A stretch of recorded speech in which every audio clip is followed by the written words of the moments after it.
Yo creo que sí. Hola. Ok. Bien, buenos días. El día de hoy vamos a continuar con el módulo de urgencias oncohematológicas con urgencias abdominales. A cargo de una servidora, Judith Núñez, y la doctora Dania Mariel, residentes de quinto y cuarto años respectivamente de onco y hematología pediátrica. Entonces, el día de hoy vamos a tratar diferentes entidades de las que más vemos o las que más nos conciernen a nosotros como oncohematólogos.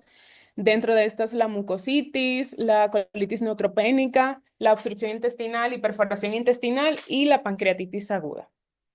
Pero antes de iniciar, vamos a ver brevemente un caso clínico. Realmente buscamos un caso de los que más se nos presentan a nosotros, por lo que más nos llaman así en urgencias.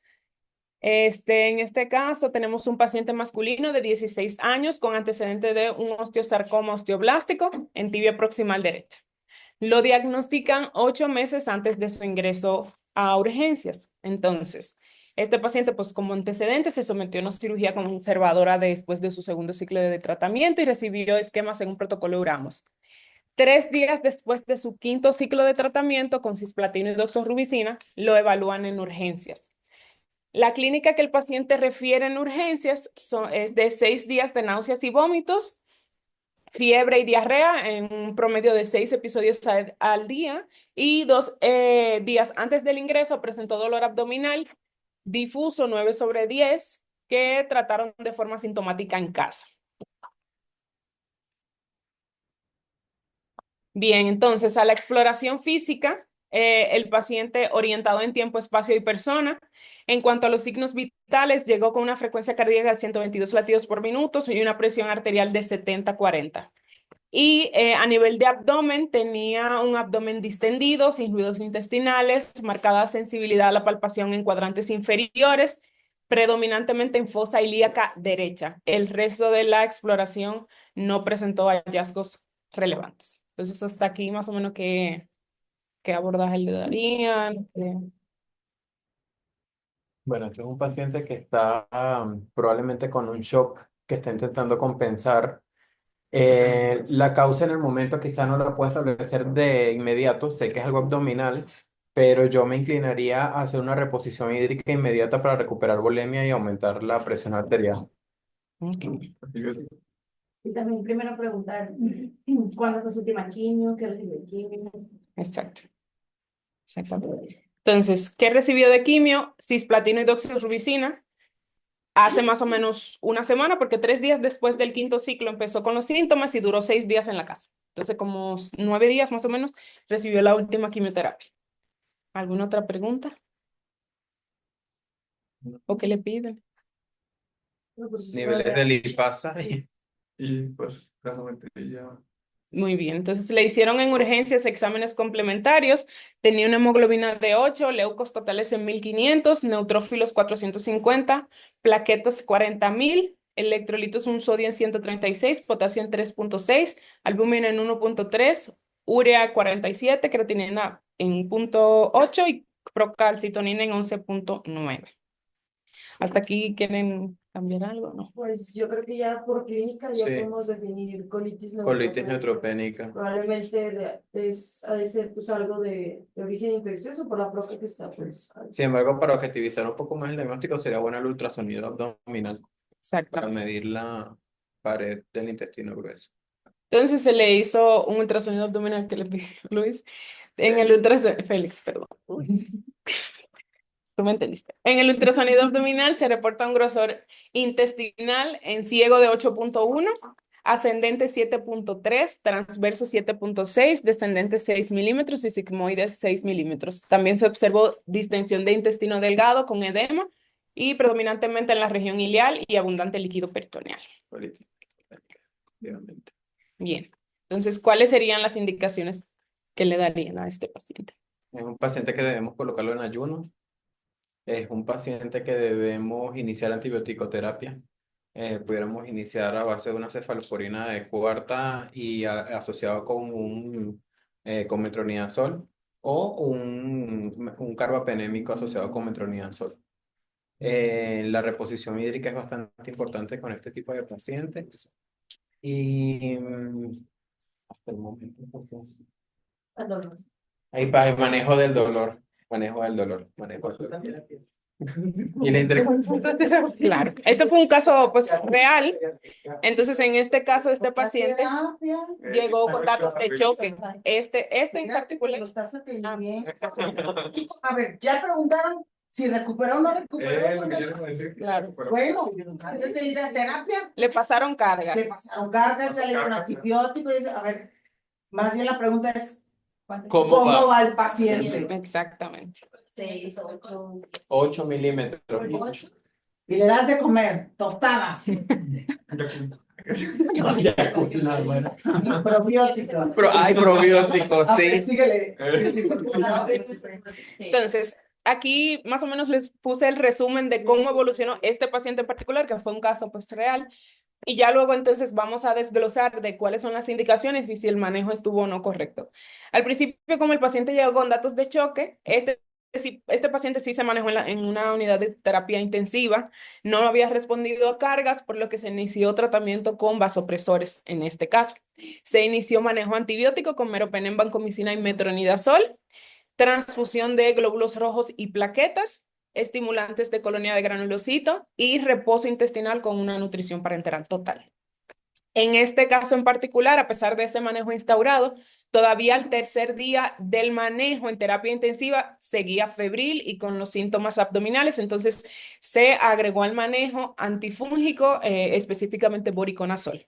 Y ya para el séptimo día de evolución, el paciente había estado afebril con un abdomen no doloroso y estos fueron los laboratorios controles que se le hicieron ya que corresponden al séptimo día, con una recuperación pues parcial hematológica, con una hemoglobina de 12, leucocitos en 5.200, neutrófilos en 2.700, plaquetas en 151.000, electrolitos normales y ya una procalcitonina en 0.2. Y ya para su décimo día se progresa la vía oral. Bien, entonces ya vamos a iniciar con el tema. Bueno, entonces ya empezando con la revisión, el primer tema quedamos que es la mucositis. Entonces, para describirla sería como más bien la descripción es degradación de la mucosa digestiva iniciada por el daño citotóxico tanto directo y que se va a presentar como lesiones ulcerativas en la boca y, importante recalcar, también en el tracto gastrointestinal superior e inferior. Entonces, esto se define como un efecto secundario, el cual va a ser agudo y autolimitado. Va a ser una complicación pues bastante común, vamos a encontrarlo en muchos de nuestros pacientes y es altamente debilitante y pues prácticamente o casi todas las terapias contra el cáncer pues nos pueden dar un riesgo de mucositis. Ahorita vamos a ver cuáles son las que más, pero en general pues casi todas. Entonces, básicamente aquí el problema es que va a haber una destrucción de los queratinocitos basales, entonces no va a haber un recambio y va a haber también una formación de pseudomembranas por aproximadamente entre 1 a 2 semanas, lo cual nos va a dar una susceptibilidad a que el paciente presente bacteremia y sepsis. Entonces, entre los 3 a 10 días post quimioterapia, cerca del momento del nadir del codeonteo de neutrófilos, pues es cuando va a empezar como toda esta fisiopatología. Y entonces la mucosa no queratinizada bucal pues va a ser la más afectada. Entonces pues primero, por eso normalmente lo vemos como en la boca, pero siempre es importante tener en cuenta que vamos a poder como traspolarlo a todo el tracto gastrointestinal.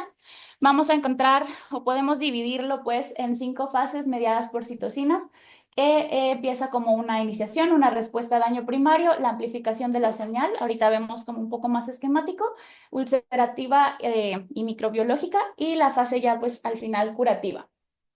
Pacientes con quimioterapias a dosis estándar, hasta del 20 al 40% nos van a presentar un cuadro de mucositis. Hasta 80% de pacientes que tengan dosis altas tienen riesgo de presentar este cuadro. Y prácticamente el 100% de pacientes con radioterapia, sobre todo los pacientes con radioterapia, ¿cómo se llama? En cabeza y cuellos, van a presentar como esta situación.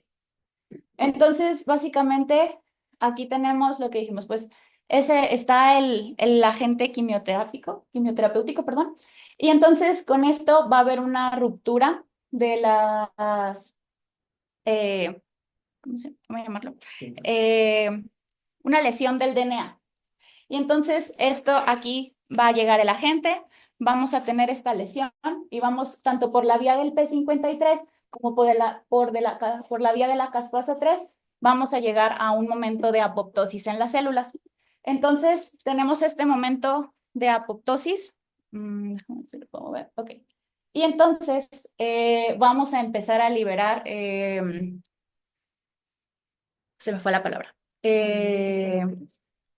Factores Citocina, mediador inflamatorio. inflamatorios. Inflamatorio, sí, perdónenme, discúlpenme, se me fue la palabra. Entonces, una de las más importantes es el factor nuclear kappa B, en el cual, pues, como les digo, vamos a tener como todo este daño, en el cual empieza como a liberarse todas las situaciones proinflamatorias, vamos a tener alteración a nivel de las metaloproteinasas, del factor de necrosis tumoral, de la interleucina 6, y entonces vamos a tener como toda una situación de inflamación. ¿Sí? Entonces, la vía, como les digo, de las metaloproteinasas, todas las citocinas proinflamatorias y alteración en el COX-2. Y por el otro lado, tenemos un paciente con una genética que nosotros no podemos modificar y con un microbioma, el cual también ya tiene, vamos a decirlo, preestablecido, y esto per se le da un riesgo que no podemos definir hasta que ya está en el cuadro, que puede ser o más alto o más bajo, y entonces ya tenemos como toda una lesión en el cual, como dijimos, vamos a ir afectando las células, se van a ir perdiendo y entonces se van a ir ulcerando y no puede haber un recambio de esto, y entonces va a llegar como este microbioma también y va a afectarnos en nos va a dar como una infección, y pues los ligandos derivados de bacteria nos van a, por medio de los receptores Toll-like, van a hacer también que se active nuevamente como en un ciclo, nuevamente lo que dijimos, el factor nuclear kappa B, que nos va a aumentar pues toda esta situación de inflamación que comentábamos. Entonces, básicamente, pues lo que dijimos, inicialmente llega el agente, después va a empezar como todo este daño celular hasta llegar a esta parte de la ulceración porque ya no hubo un recambio. Aquí es cuando va a llegar este microbioma, bacterias que tenemos que se van a empezar a sobreinfectar y pues es cuando está como ya todo este proceso instaurado. Básicamente, mientras el paciente no se muera, vamos a decirlo así, esta enfermedad va a tender a la recuperación. ¿Por qué? Porque en algún momento entre el manejo que le damos y que va a ir pasando como todo el efecto tanto inflamatorio como del medicamento que pusimos, pues el cuerpo per se va a ir tendiendo a, ahora sí, recuperar este recambio, ir mejorando como todo esto. Obviamente nosotros lo que hacemos es darle un soporte, ayudarle con toda esta inflamación, irle ayudando al paciente, como decíamos también, pues con el manejo del dolor y todas estas situaciones, hasta que entre lo que nosotros manejemos y el cuerpo per se, podamos llegar a esta parte de que ya empiece como a recuperar. Pero entonces, pues lo que dijimos es autolimitado, pero necesitamos como una intervención. Entonces, de clasificación, pues realmente tenemos varias, pero las más como sí, que más nos van a ayudar van a ser la clasificación de la OMS y la NSI. Entonces, la de la OMS nos va a decir básicamente que el grado 0 es el grado en el que no vamos a encontrar ninguna lesión, es un paciente con una mucosa oral sana y entonces podemos, como dijimos, transportarlo como a todo el tracto gastrointestinal. En el grado 1 puede o no tener ya eritema, pero sí tiene ya dolor al comer, a pesar de que todavía no hay úlceras, todavía no hay evidencia de nada, ya nos empieza a referir el paciente que come y hay una molestia. Y después del grado 2, o en el grado 2 ya empezamos a encontrar este eritema, esta ulceración, y entonces ya no es nada más qué tanto eritema o qué tanta ulceración encontramos, sino si puede o no comer. Entonces, en el grado 2 es un paciente que nos refiere dolor, que ya le encontramos molestias, ya le encontramos estas ulceraciones, pero todavía puede comer sólidos. Si el paciente ya no puede comer sólidos, pero todavía puede estar con líquidos, entonces lo dejamos como un grado 3 y un paciente al cual refiere dolor a la alimentación con cosa cualquiera, pues entonces ya sería un grado 4. Y básicamente la NSI es también transpolado como a esto. El grado 1 también es un paciente asintomático y que también nos puede decir que puede tener síntomas leves, pero aquí pues nada más es la vigilancia. El grado 2 es un dolor moderado, como dijimos, no va a interferir todavía con la ingesta, pero desde aquí, si ya tenemos un paciente que nos refiere molestias, que sabemos que está con quimioterapia, que tenemos todo este riesgo, entonces ya debemos empezar a hacer modificaciones de dieta, cosas que no sean lesivas, cosas que no sean irritantes. El grado 3, pues ya es un paciente con un dolor severo, interfiere ya ahora sí con la ingesta oral. Y entonces el grado 4 ya tenemos un paciente con una consecuencia potencialmente letal y por ende, evidentemente aquí sí ya tenemos que hacer algo. Y aquí sí nos definen ya un grado 5 como pues paciente que ya se nos murió. Las manifestaciones clínicas, lo principal pues va a ser el dolor, el ardor, enrojecimiento bucal y úlceras que van a llevar como a sangrados e infecciones. Entonces, todo esto es como el inicio, pero recordemos que el dolor es como la pauta inicial de todo. Después un paciente que evidentemente como al avanzar nos va a dar una dificultad tanto para comer como para beber y entonces pues esto nos puede llevar a un paciente con una deshidratación y con pérdida de peso y cuando el dolor o cuando la molestia ya es muy grande nos puede llevar a una dificultad también para hablar. Como dijimos, todo esto se transpola como a todo el tracto gastrointestinal, entonces no solamente lo vamos a ver en la boca, el paciente puede presentarnos dolor abdominal, puede presentar náuseas, diarrea, puede presentar heces con moco y o con sangre y dolor a la evacuación cuando tenemos afección en todo el tracto. Dentro de los factores de riesgo, dependiendo de la bibliografía que revisen, pero básicamente la edad es uno de los factores de riesgo. Entre más joven sea el paciente, más riesgo tiene de presentar una mucositis porque la tasa de mitosis epitelial pues es más rápida y hay más receptores, perdón, de factor de crecimiento epidérmico en el epitelio.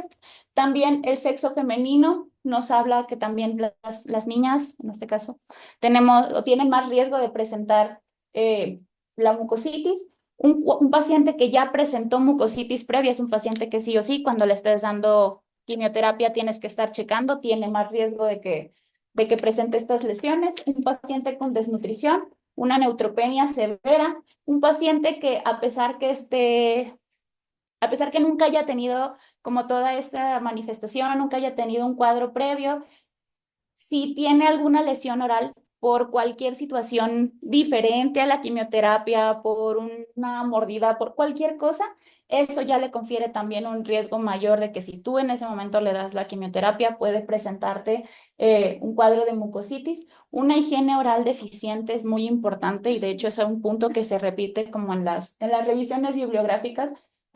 Una higiene oral deficiente puede causarnos como mucho problema. Y pues el tipo de malignidad también.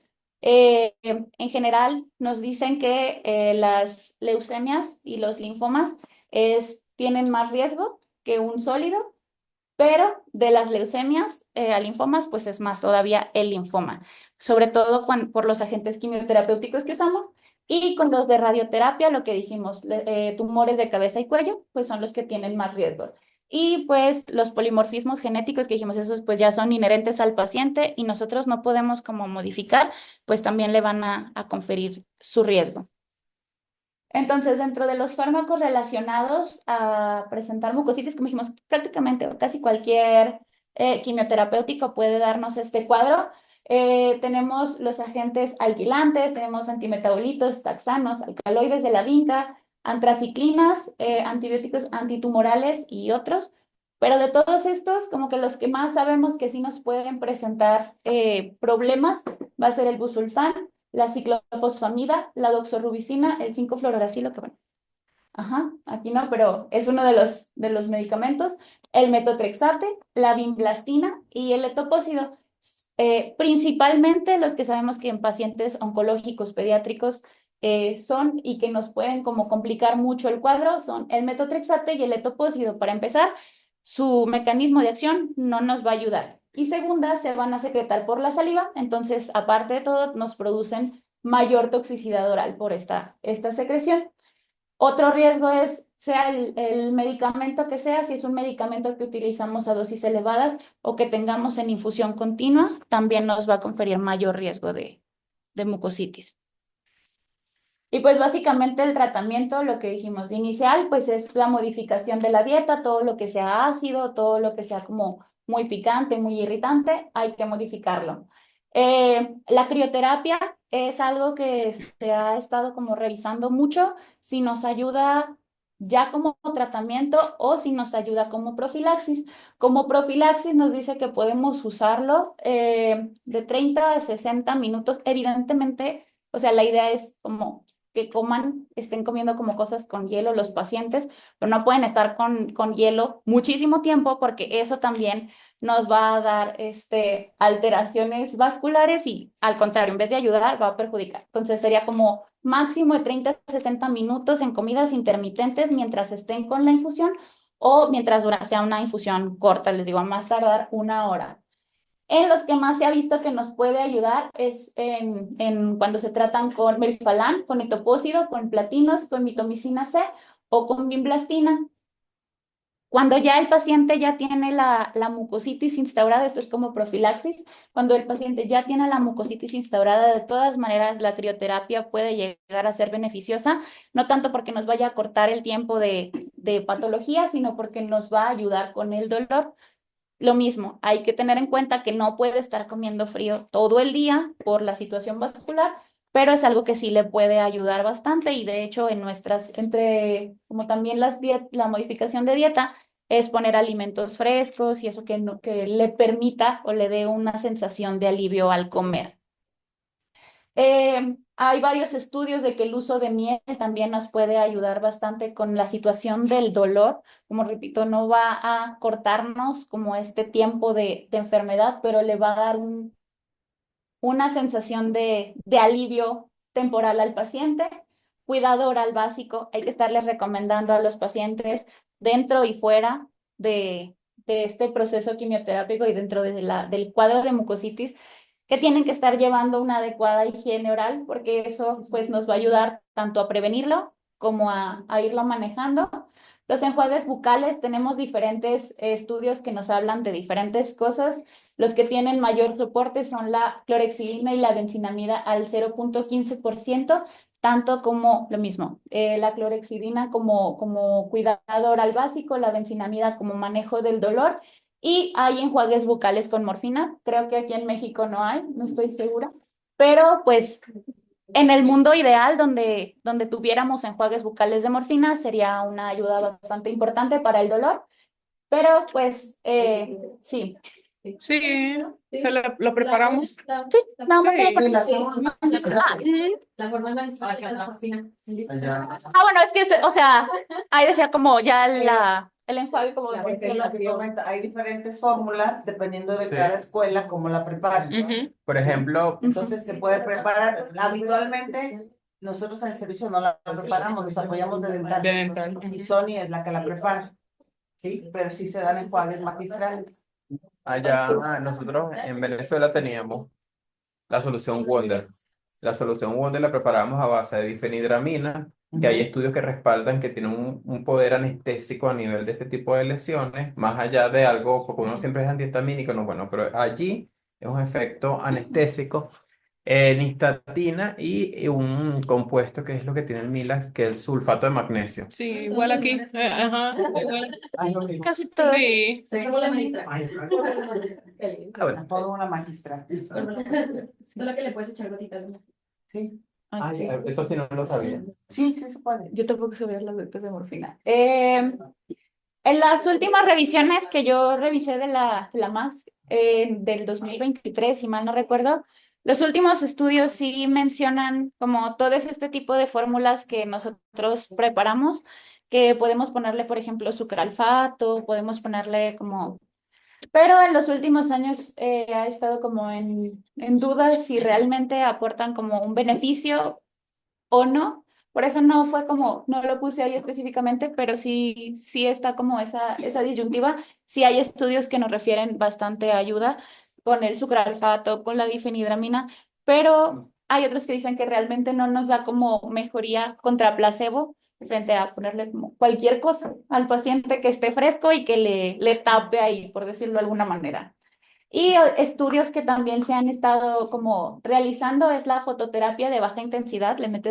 Hay unos aparatos que pues, supongo que tampoco hay aquí, pero son unos aparatos de luz infrarroja. También. Vaya, qué lugar tan mágico tenemos. Lo que pasa es que ustedes ya conocen cómo Ajá, trabaja Sony y ya no. Y yo no. Pero ya. Sí tienen bastantes estudios, todavía no es como algo completamente instaurado y menos en pacientes pediátricos, es más como recomendado en pacientes de cáncer en adultos, pero en general sí refiere como bastante mejoría y factor de crecimiento de queratinocitos, que el mayormente estudiado, sobre todo en pediatría, es la palifermina, sería usado de 60 a 90 microgramos kilo día y también se ha visto que tiene como cierta mejoría, sí nos acorta un poco el tiempo de cuadro, pero pues todavía no hay como estudios que nos digan que sí, que ya vamos a usar como al 100.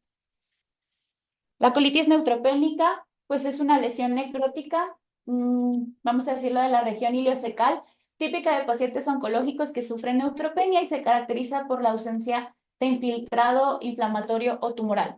Esta es la complicación abdominal en un paciente más común en pediatría, en un paciente en el contexto de un paciente oncológico.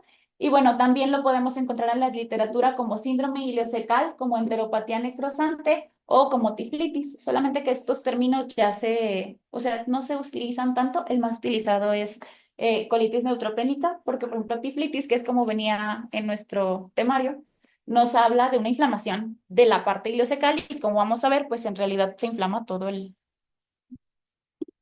intestino. Entonces, dependiendo de la revisión bibliográfica, la epidemiología va a ser variable, nos refieren entre un 2 a un 26%. Igualmente, principalmente se presenta más en leucemias y linfomas, se presenta más en la leucemia mieloblástica aguda que en la leucemia linfoblástica y más en el linfoma no Hodgkin que en linfoma de Hodgkin. Cuando hablamos de tumores sólidos, el más común que nos va a presentar este cuadro va a ser los pacientes con un neuroblastoma. Puede llegar a una mortalidad entre el 20 y 40%. Y pues evidentemente esta está derivada por una necrosis intestinal transmural, perforación y sepsis. Y pues en este caso los hombres tienen mayor riesgo frente a las mujeres de 1.7 a 2 a razón de 1. Básicamente, pues de hombre y mujer. Entonces, nuestros factores de riesgo es el sexo masculino, que un paciente que haya recibido quimioterapia en las últimas 3 semanas. Al contrario, entre mayor edad hay mayor riesgo. Un paciente que esté en radioterapia abdominal y que tenga pues un trasplante de células madre. Entonces, la etiología, pues tenemos diferentes bacterias, virus y hongos. En el 84% es un paciente con bacteria o con una bacteremia. Las más comunes son Pseudomonas aeruginosa, E. coli, Klebsiella, Streptococcus viridans, Enterococo, Bacteroides y Clostridium. Del virus, los más encontrados son citomegalovirus, norovirus, rotavirus y adenovirus. Y hasta un 16% de nuestros pacientes pueden presentar una fungemia y esta sería principalmente dada por Candida albicans y Aspergillus fumigatus. Entonces, dentro de la fisiopatología, pues como dijimos, lo principal, por eso al principio se llamaba tiflitis, el más afectado es el ciego. Y este es más afectado porque hay un menor flujo sanguíneo y hay una menor distensibilidad del área, entonces cuando presenta una inflamación, pues es más fácil que empiece con todo este proceso de inflamación y necrosis, como pues vamos a decirlo, como también un proceso en un niño sano de una apendicitis, por eso es ahí, pues por eso. Entonces tenemos un paciente en inmunosupresión con una neutropenia, con una trombocitopenia. Tenemos también un efecto tóxico de la quimioterapia, una flora microbiana intestinal y una infiltración de células neoplásicas, los cuales se van como a juntar. Y entonces va a haber una inflamación de la pared intestinal. Esta inflamación nos va a llevar al edema. Este edema, al igual que la fisiopatología de la apendicitis, nos va a llevar como se edematiza, no hay un retorno venoso, entonces empezamos como con estas alteraciones, vamos a llegar a una alteración y a una necrosis, teniendo en cuenta que esto es en el contexto del colon, hay una proliferación bacteriana, va a haber una translocación y podemos llevar a una bacteremia, Entonces, esto aunado como a mediadores inflamatorios, pues nos pueden llevar a una hipovolemia, vasodilatación, depresión miocárdica y alteraciones de la microcirculación y una hipoxia tisular. Y entonces va a haber nos puede llevar como también a una disfunción cardíaca vascular, una hipoxia tisular global y pues a una disfunción multiorgánica. Entonces, nuestra situación aquí es, las bases que nos van a dar todo esto, pues son los efectos citotóxicos de la quimioterapia, una neutropenia, un paciente también con trombocitopenia, pues nos va a como agravar el cuadro, una infiltración neoplásica de la pared intestinal puede estar o no, pero pues nos podría como agravar el cuadro, y el microbioma. Entonces, volvemos a lo mismo, pues no lo podemos como alterar. Y entonces en todo este cuadro tenemos como esta quimioterapia, esta microbiota como alterada. Y entonces vamos a empezar como a tener todo este cuadro ya referido. Entonces dijimos que podemos llegar a un edema, hipoperfusión, ulceración, una hemorragia focal y una necrosis, en la cual pues va a haber ya la translocación bacteriana y finalmente pues la perforación intestinal. Microscópicamente, pues podemos evidenciar edema, ausencia de leucocitos en la pared intestinal, congestión vascular de la mucosa y en algunos casos podemos encontrar necrosis focal o extensa acompañada con hemorragias a nivel de la submucosa. Podemos encontrar colonización, ya sea de bacterias o de hongos. Y por ejemplo, aquí pues nos da una laminilla en una histopatología que tiene un aspecto engrosado y edematoso, con diversos niveles de ulceración, equimosis y hemorragias de la mucosa. Va a haber una congestión de la hemorragia focal y necrosis de la mucosa y ausencia de infiltrados agudos inflamatorios, lo cual nos va a diferenciar a nivel histopatológico con una apendicitis. De las manifestaciones clínicas, pues del día 7 al día 21 aproximadamente de un paciente con quimioterapia y que esté en una neutropenia, los principales manifestaciones van a ser el dolor abdominal, encontradas en un 91% de los pacientes, fiebre hasta 84% y distensión abdominal en 82%, sería como nuestro pilar. Hay que tener en cuenta que nuestro paciente está neutropénico, entonces podría no presentar fiebre y eso no nos descarta el cuadro de una colitis. También pueden presentarse con náuseas en un 75%, diarrea en un 72%, vómitos 68% y disminución de los ruidos intestinales en un 62%. Evidentemente, cuando el paciente ya presente signos de choque, es un paciente ya en un estadio tardío. Y entonces el diagnóstico, como dijimos previamente, es por clínica y por imagen. Lo que más nos va a ayudar, y es el estudio de elección, es la ecografía. Nos va a dar un engrosamiento de la pared colónica desde arriba de 3 a 4 milímetros. Ya podemos hacer un diagnóstico. Este nos va a ayudar también con el seguimiento, pero evidentemente el problema de este es que es dependiente operador. También nos podemos ayudar de un ataque abdominal. Esta sería idealmente con contraste, nos va a dar o podemos evidenciar un engrosamiento mural, podemos ver neumatosis intramural, un neumoperitoneo y colecciones, pero este solamente se recomienda en pacientes en el cual no tengamos claro el diagnóstico a pesar de haber como abordado clínica y un ultrasonido, que tengamos una sospecha de perforación o de complicaciones. Y pues la radiografía no es como lo que nos va a dar el cuadro, pero nos puede ayudar como a hacer pues nuestra anamnesis. La radiografía sería en AP, de pie y en decúbito. Lo que nos vamos a encontrar sería aire libre extraintestinal, dilatación fecal, disminución del aire en el cuadrante inferior derecho, niveles hidroaéreos, neumatosis intestinal y dilatación del intestino delgado. Importante, lo que decíamos, como el ciego es el área que más se va a afectar, pero después del ciego se puede afectar como en general el siguiente sería como colon ascendente, colon descendente y también intestino delgado. Entonces, todas esas áreas podemos verlas como afectadas. Dentro de los demás abordajes, pues también cuando el paciente llega, otra cosa es tomarle un hemocultivo con cultivo aerobio añadido idealmente al ingreso y si el paciente presenta deterioro, hay que volverlo a hemocultivar. Si hay diarrea, se sugiere prueba de heces para Clostridium difficile, para norovirus, adenovirus, rotavirus, parásitos intestinales y pues para bacterias. Como dijimos, el principal de los virus sería citomegalovirus, entonces en caso de que tuviéramos como toda La viabilidad de pedirlo sería razonable hacerlo, pero aún en los pacientes que sí tienen citomegalovirus, hasta el 50% va a ser negativa. Entonces, no es algo como que tengamos que hacer como de base.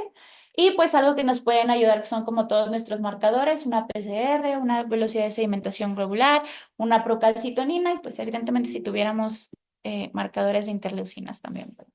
Los cuadros diferenciales, pues principalmente sería apendicitis, pero colitis isquémica, una mucositis también asociada a la quimioterapia, enfermedad venoclusiva, un hilo, una gastroenteritis, colangitis, colecistitis y una adenitis. Y entonces el algoritmo que tenemos aquí en el hospital es un paciente con una neutropenia y sintomatología abdominal. ¿Qué es lo que hay que hacer? Pues tomarle un ultrasonido para ver el grosor de la pared intestinal, suponiendo que este esté por arriba de los 3 milímetros, pero el paciente se vea estable, tenga un EVAT verde, sin evacuaciones o sin evacuaciones o que tenga características normales, sin datos de abdomen agudo, que el dolor pueda ser manejable con tratamiento y que no tenga neumatosis. Entonces es un paciente que podemos darle un manejo conservador en área de oncohemato y vigilancia de datos de alarma y toma de ultrasonido cada 3 días en caso de no haber deterioro. En caso ya de un paciente que sea EVAT amarillo o rojo, que la pared intestinal esté arriba de igual o mayor de 7.5 milímetros, que presente melena o hematoquesia, datos de abdomen agudo, dolor intenso o una neumatosis, pues este es un paciente que idealmente ya deberíamos interconsultar o manejar en terapia intensiva. También va a ser una interconsulta de cirugía pediátrica, estarlo manejando él sí con un TAC de abdomen y un manejo hemodinámico. El tratamiento, pues vamos a inicialmente suspender sus quimioterapias y darle un reposo intestinal. La idea podría ser, bueno, tenemos que darle una nutrición parenteral total y habría que valorar si este paciente requiere o no la colocación de una sonda nasogástrica. Hay que hacer correcciones de desequilibrio hidroelectrolítico en caso de que lo hubiera.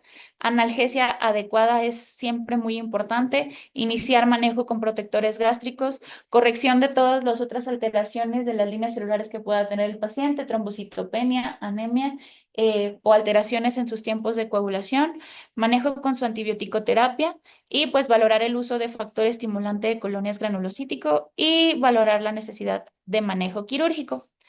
Entonces, para nuestra antibiótico-terapia empírica, si nuestro paciente está neutropénico con fiebre y tiene dolor, sensibilidad, diarrea o engrosamiento, los que tienen más evidencia sería como uso de metronidazol con cefepima o piperacilina con tazobactam.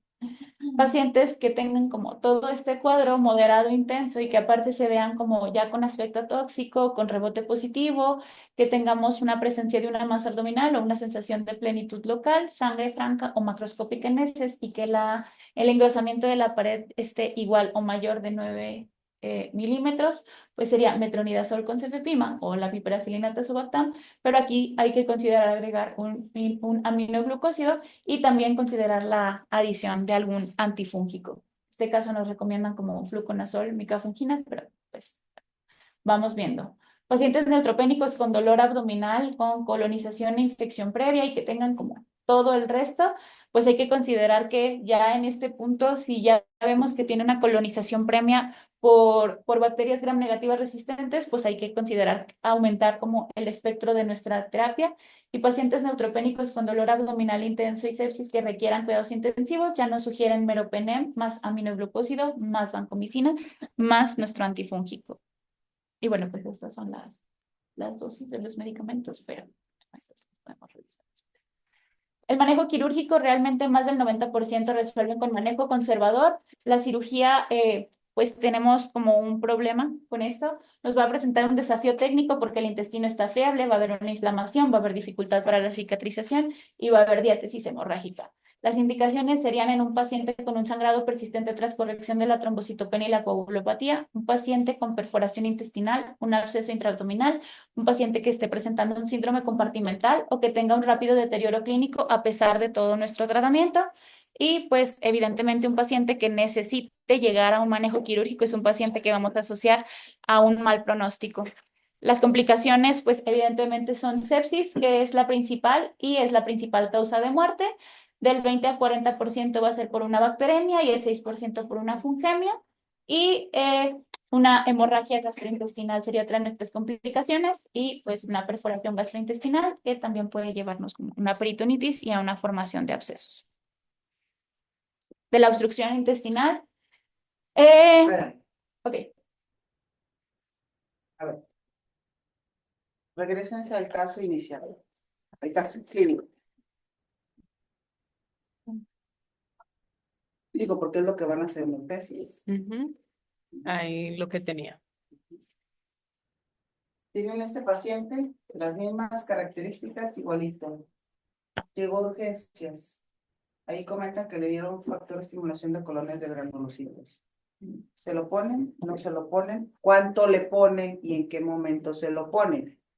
Porque parece que la politina neutropénica es fácil, pero eso le va la vida al paciente. Y no los quiero ver cuando les toque un paciente con hongos, porque ¿cuándo se los quitan? Díganme cuándo se los quitan. Una aspergilosis. El pavor. Y ya nos ha tocado. Por ahí tenemos pacientes. ¿Sí? La mayoría, ¿qué pasa con los niños? Se mueren. La mayoría se muere. ¿Sí? El que esté vivo es de milagro. ¿Mm? Y es un trabajo muy en conjunto con cirugía. O maxilo, o de abdomen, o de cirugía general, lo que sea, porque si no, casi siempre se encara. A ver, háblenme del filgastrín. Es que parece muy fácil. Pónganle filgastrín, no, sí. Pónganle líquido, sí. Hidrátenlo, sí. Llegó chocado, pónganle mesa. A ver, díganme, nada más el filgastrín, que es el que manejamos como agua del tlacote aquí, agua de uso, todos los días. ¿Cuánto le manejamos? ¿Cómo se lo manejamos? ¿A qué hora se lo manejamos?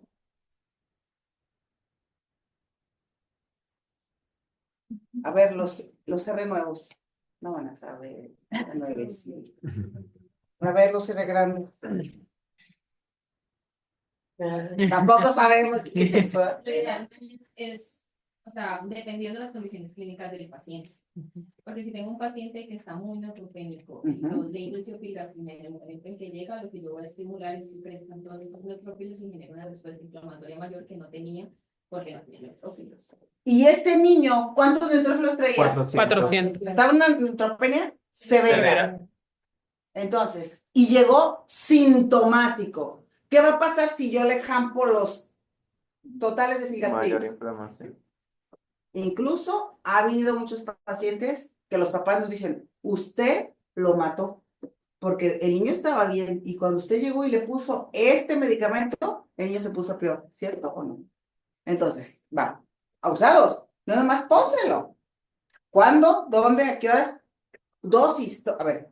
Entonces, lo ideal es que cuando el paciente ya esté un poco más estable, ya haya salido la crisis inicial, sí se le debe iniciar, pero a dosis bajas. Entonces, no se le inicia 10 microgramos por kilo, realmente si lo utilizamos a 5. Incluso lo puedes iniciar a 3. Bueno, Si vas que clínica, sobre todo los problemas que pulmonares. sí, porque uno inclusive puede ver el paciente como con dificultad respiratoria, toma una placa, no tiene nada, y no tiene nada, pues no tiene neutrófilos. Exacto. Entonces, si le pones de la dosis alta del filgastrin, pues lo que va a pasar es que al revés va a haber mucha respuesta inflamatoria y sí, te vas a ver toda la descompensación al paciente. Así es. Entonces vamos a generar lo que el paciente no tenía. ¿Sí? O sea, hay que irnos despacio, como las transfusiones, ¿sabes? Hay que irnos despacio para no complicarlo. Dime. ¿Se podría basar también en procalcitoninas o como seriadas? Cuando baje la procalcitonina o cuando ya esté en general. En general vas a ver todo en el paciente. Puede ser la proca, pero la proca puede que esté baja, e incluso puede que llegue y no te esté ni alterada. Pero si clínicamente, nada más con eso, llegó sintomático, con una neutropenia severa, ¿le pones el filgastrin? ¿Cómo crees que se va a poner? Y en urgencias, no aquí, en cualquier otro lado, van a decir, ¿y el filgastrin está neutropénico? Espérate, velo cómo viene. Le podemos dar la puntilla de lo que no tiene y complicarlo en una cirugía y que sabemos todo lo que conlleva. ¿Vale? Entonces, es importante, por favor, presten atención en eso, porque luego ponen las indicaciones y luego bajo yo y las quito. Pero es que como trato de no conflictuarme porque los que están dando la cara por el servicio son ustedes, ¿sí? Entonces, uno tiene que apoyar lo más que se pueda a las personas, en este caso ustedes, que van a dar la cara por nosotros, porque supone que son el ejemplo de lo que están viendo aquí. Pero tampoco va a ser, ¡ay, cómo se le ocurrió ponerle Filgastrin! ¡Ve nada más! No, ¿sí? Es parte de la ética, hay que ser profesionales, ¿de acuerdo? No se juzguen entre ustedes mismos. Entre ustedes sí. Aquí ya nos podemos destrozar. Aquí te vas a decir, Valentina, ¿por qué hiciste? Bla, bla, bla? Pero afuera, de la puerta por allá, y no se desprestigien entre ustedes. Entonces, si tú pones un Filgastrin en un paciente, como en este, y llegas y le pones los 300 microgramos, que está grandote, 16 años, está ponchadón, que nos aguanta, vale, le vamos a ayudar. Y lo perforas, y lo complicas, pues yo voy a decir, pues es la evolución natural de la enfermedad, hay que hablarle cirugía, tómenle otra vez el eco, una tomografía, urge que lo vean, y luego te agarro a ti, ¿sí?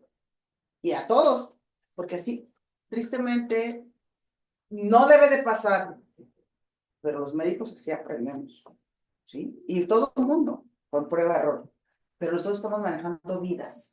Entonces, aunque una colitis neutropénica se nos haga algo tan sencillo, tan común, porque es el pan nuestro de cada día aquí en el servicio, todos los días se pacientes con colitis neutropénica. Dista mucho en lo que ustedes, al bajar urgencias, le dejen el manejo a ese paciente, ¿sí? Porque de lo que ustedes hagan allá abajo, es como llega el paciente aquí a piso o a terapia, ¿vale? Entonces, vieron que no está fácil manejar Filgastrin. Hay que manejarlo gradualmente según la clínica del paciente y no complicarlo, ¿vale? Ese era uno de los puntos. El otro, si este paciente llega y no trae dolor abdominal, y viene pues, con una marcha antiálgica, pero pues no, el dolor no es tan franco. La misma biometría, todo. Todavía no tenemos el eco abdominal. Y le dan de comer. ¿En qué momento vas a decir que le hablemos o no al cirujano? Hasta que se complique, porque aquí dijo el doctor que hasta que se complique. No, no hasta que se complique a gravedad, sino que hay una secuencia de eventos. ¿En qué momento lo vas a avisar al cirujano? Pues yo creo que Te llega a urgencias, no te llega con el dolor así importante, un poquito una marcha antiálgica, pero usted camina bien, no prefiere. yo creo que Y le dieron de comer. La clásica mamá que sí las hay. a veces a mí me tocaba hablarles a los cirujanos de formación para que conocieran al paciente. ¿Tú qué haces? Te tocó a ti. No tienes adscrito. Es tu guardia. Avisa que llegó este paciente a urgencias y tienes que darle manejo. Porque obvio, en urgencias está así, doctora.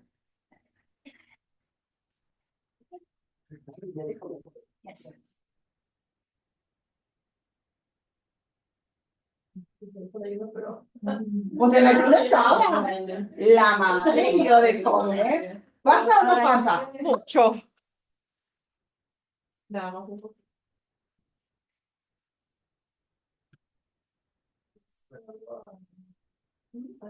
¿Quién da más? Tú le hablas. ¿Le hablas o no al cirujano de que Yo le llega? hablaría, señora.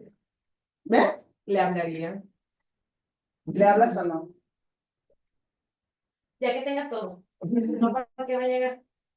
¿Qué es todo? Pues ultrasonido, procesos de laboratorio. Bueno, pues Y ya ¿Cuánto te puedes tardar? Ahora, 1 hora. 2 horas. Una hora. Una hora. Ok. Y vemos si en esa hora no se qué. Es lo que no queremos. ¿Le hablas o no le hablas? Vale. No, tampoco, o sea, en agudo tampoco lo hablaría. Le empezaría el manejo, que es lo más importante. O sea, necesito más rápido reanimar al paciente, iniciar el antibiótico. Así sea una colitis, lo que sea, y si sea una apendicitis, pues lo más importante siempre va a ser la reanimación. ¿Qué antibiótico le pones? Aquí, por ejemplo, porque son escuelas, ¿sí? Aquí. Bajas urgencias, ves a este paciente, ¿qué antibiótico le pones? En las condiciones en las que llegó. En las condiciones que llegó, le pondría mero metronidazol vancomicina. Yo te puedo decir que no, le pongo algo más bajito. ¿Por qué le estás poniendo eso? ¿Por qué le estás poniendo eso? Banco porque está chocado, eso lo dicen todos los días de la neutropenia febril. Si el Ajá. paciente llegó chocado, toca ponerle vancomicina. Ujú. Toca ponerle cubrimiento anaerobios y toca ponerle cubrimientos antiseudomónicos. Ok. Y supongamos que no te llega chocado y el mismo cuadro. pero no chocado. Si no está chocado, la Ujú. vancomicina podría ser negociable. Dependiendo, Ujú. aquí, si tiene catéter, Si tiene sí o sí que catéter. le pone vancomicina por Ujú. esta escuela. Ujú. Pero pues no la indicación, claro. Y si tú tienes muy buen ojo clínico y ves que este paciente está potencial a que se te pueda chocar, a que se te pueda complicar, porque eso lo ves. Porque cuando llega un paciente, en cuanto le conecta, dice, ay, yo se lo digo porque ha pasado, arrimen el carro de paro. Ay, doctora, ya va a empezar, arrimen el carro de paro. Ay, doctora, que arrimen el carro de paro, pónganle doble vía porque este paciente, y en media hora, ¡pum! ¡pam! Porque sí pasa. ¿Qué le pones de antibiótico? No, o sea, evidentemente es cualquier signo de choque. O sea, lo que dice la guía en la neutropenia febril no es que yo tenga un choque descompensado. Exacto. O sea, no es que el paciente esté hipotenso, sino que si yo tengo un paciente Ah, que sí. tenga un choque prolongado o Ajá. estático. Entonces, nos vamos a una antibioticoterapia alta Ujú. para irle escalando. Nunca de abajo hacia arriba. Porque si lo empiezas, ¿qué es lo que pones aquí? Inicialmente, ¿se reprime qué? Amica. Amica. Y si el paciente te llega potencialmente para que se te complique, cuando lo quieres escalar, ya no lo alcanzaste. Entonces, si yo justifico en mi nota que el paciente viene con datos clínicos potenciales de que se me va a chocar, me voy alto. Es más fácil bajarlo que escalar, porque si no, nunca lo alcanzan. Estos pacientes nunca los van a alcanzar, ¿ok? Nunca, nunca. Se te mueren en el momento, ¿sí? Y a mí me ha tocado ver pacientes que entran caminando y en media hora ya están en paro, chocados, y en una hora, dos a más tardar, están muertos, Ujú. ¿sí? Y nunca den por obvio que áreas genitales están bien. Ah, sí. Jamás en la vida. Revísenlos por caridad. Porque no les van a decir. La mayoría de los pacientes, los chiquitos no hay problema. Se deja revisar, pero los adolescentes, por el Ujú. pudor, no lo permiten. Y de verdad que han llegado niños a morirse en inducción a la remisión. Porque llegan con úlceras, con conejeras, horrible. ¿Sí? Que nunca se detectaron. La inducción a la remisión están en los primeros 30 días de tratamiento, ¿sí? Entonces nunca den por obvio que el paciente está bien. Es todo el tracto digestivo hasta afuera, ¿sí? De la boca al ano. Hay que revisar siempre. Y no quiero ver que vean un paciente de estos. Mira una anécdota con un paciente del linfoma, el doctor Manuel, que llegó, hizo un Fournier, ¿sí? Sí. Hizo un Fournier y el paciente se curó del linfoma, se le arregla el Fournier, pero es un Fournier tan impresionante que se llevó el pene y todo, se le hizo reconstrucción de pene, o sea, se trabajó en ese niño como no tiene idea, se curó del linfoma, ¿sí? Se curó. ¿Y qué? La mamá lo dejó. Y se murió por una infección porque se volvió a reactivar el Fournier. Y se murió. De verdad, se reconstruyó pene y todo porque se acabó completo. Pues de verdad, no quiero que vean un caso de esos porque es horrible. Si no manejamos una colitis neutropénica, ¿qué le pasa a los que usan metrotexate? Ya les ha tocado verlos. Ujú. Se comportan como un gran quemado. Ujú. Pues hay que tener mucho cuidado, ¿sí? No está, o sea, todos les llegan metrotexate, todos les llegan micositis, háganle eso. No, hay que tener mucho cuidado porque el paciente se te muere. Y para tenerlo vivo aquí y poderlo curar, hay que salvarlo allá abajo, en urgencias. ¿Vale? Sí. Gracias. Ya no alcanzamos, ¿verdad? No, falta pancreatitis. No, pues quieren para mí. Chicos, la próxima semana me voy de vacaciones. Se va a quedar el doctor Manuel, Ok. ¿sí? Es que todavía las clases, ¿sabes? Y por ahí les hago pasar sus casos clínicos.